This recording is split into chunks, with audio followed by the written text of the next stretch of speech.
For the purpose of this video, East Asia is defined as China, North and South Korea, Taiwan, Japan, Vietnam, Thailand, Laos, Singapore, Macau, and Hong Kong. Let's begin with the elephant in the room. Chinese. Westerners tend to hold one of two contradictory but equally inaccurate impressions of China and Chinese. The first group claims that China is divided linguistically between its north and its south. Northerners speak Mandarin and Southerners speak Cantonese. The second group conflates China's political divisions with the geographic variations of Chinese. All Chinese speak one language, Chinese. Mandarin is the Chinese word for the Chinese language. All Chinese write using the simplified script. Taiwan, however, is populated by Cantonese-speaking Taiwanese people who write using traditional characters. Traditional characters and Japanese characters are exactly the same. Both of these views are false.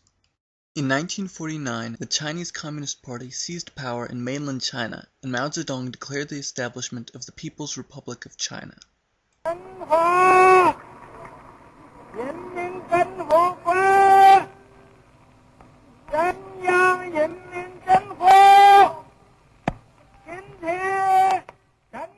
When the Communists came to power, over 80% of China's population was illiterate.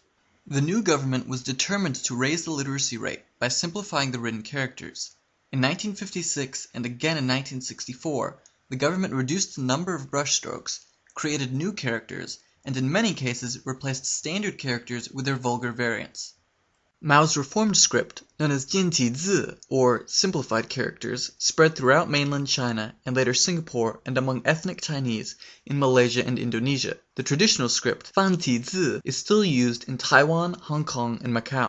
While traditional and simplified scripts are the only two types of written Chinese that remain in use, they were preceded by 6 other written forms. The oldest known script, crude pictographs known as Jiaguwen, or oracle bone script, has barely survived centuries of being eaten in vain attempts to cure malaria. Here you can see the oracle bone form of Yue, a character meaning moon. In the Zhou dynasty, the seal script emerged, with its first form Da Zhuan, or large seal script, shown here. In the Qing dynasty, the large seal script evolved into small seal script.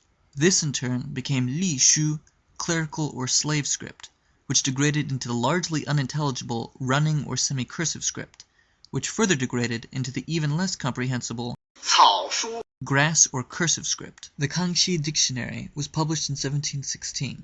With over 47,000 entries, the book immortalized the emperor who lent his name to the dictionary's title.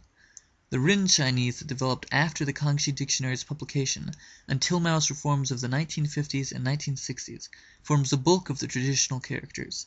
In some cases, some characters were never simplified from their traditional form. Here is the traditional and simplified form of the character Yue. In 1975, the Chinese government released a second, even simpler set of characters, but the Chinese people resisted the changes, and in 1986 they were rescinded.